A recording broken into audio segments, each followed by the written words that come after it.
ভেবেচিন্তে কাকড়া ঠিক করল সেও যাবে শিকারে, সেও শিকার ধরবে।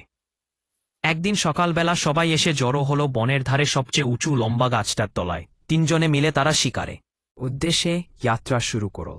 হাতি আর বাজ পাখি তীর ধনুক নিয়ে খুব দ্রুত এগিয়ে গেল বনের দিকে, যেখানে শিকার পাওয়া যাবে সেদিকে। কাকড়া বেচারা কি আর করবে, সে তো আর ঝটপট ছুটতে পারে না। বনের মধ্যে একটা জায়গা বেছে নিয়ে সেখানে সে জাল দিয়ে ফাঁদ পেতে রাখল। হাতি আর বাজ পাখি তীর ছুঁড়ে ঘায়াল করতে লাগল একের পর এক পশু পাখিদের।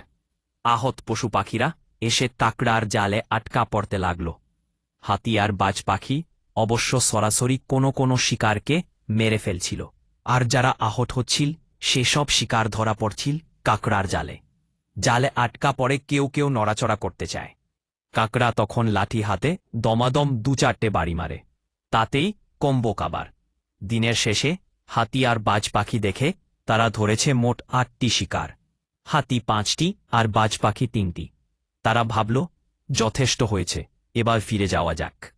কাকড়া কোথায় গেলে জানতে চাইল হাতি। হায়, বেচারা হয়তো একটাও শিকার ধরতে পারেনি। ফিরতি পথে তারা দেখে কার্কাস গাছের পাশে বীর দর্পে বসে আছে কাকড়া। 10টা শিকার তার সামনে, সবগুলোর আকার আয়তনও তাদের চেয়ে বড়। বাজ পাখি কাকড়াকে দেখে অবাক, সে ধন্যবাদ জানাতে এগিয়ে এল। কিন্তু হাতির মনোমেজাজ খারাপ হয়ে গেছে, কারণ সে রাজা। রাজার চেয়ে অন্যজনে বেশি শিকার করবে এ হতে পারে না। হাতি রাগে হিংসায় চিৎকার করে উঠল, বাজ পাখি, ওকেই এবার শিকার করতে হবে। আমি রাজা, ওর এত সাহস যে ও রাজার চেয়ে বেশি শিকার করে, এ হতে পারে না। লাইক দিন, শেয়ার করুন, সাবস্ক্রাইব করতে ভুলবেন না। ধন্যবাদ।